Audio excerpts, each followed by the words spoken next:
Hello everyone! Hello guys! Kumusta kayo? Sana nasa mabuti kayong kalagayan at lagi niyong alagaan ang inyong health. Anyway, kanina nagbasa ako sa ating mga comment section. Tapos ang dami-daming nag-request ng saging naman daw dapat ang gawan natin ng content. Ayan, kaya our topic for today is all about saging. Charan! Ayan. Okay, so, ano ba ang mga health benefits ng saging?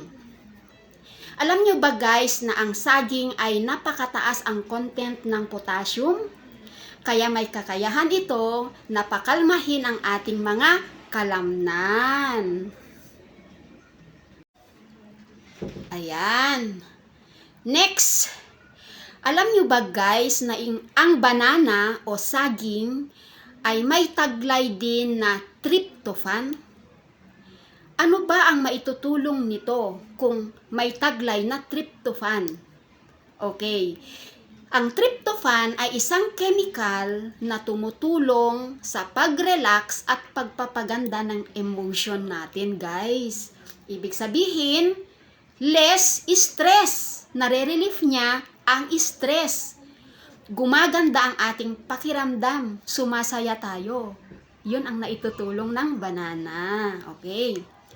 At syempre, may taglay din ito guys na vitamin C na tumutulong para palakasin ang ating immune system at pagandahin ang ating skin. Yan. Alam niyo ba guys na ang saging din na ito ay maganda sa mga taong may ulcer at acidic? Bakit? Okay.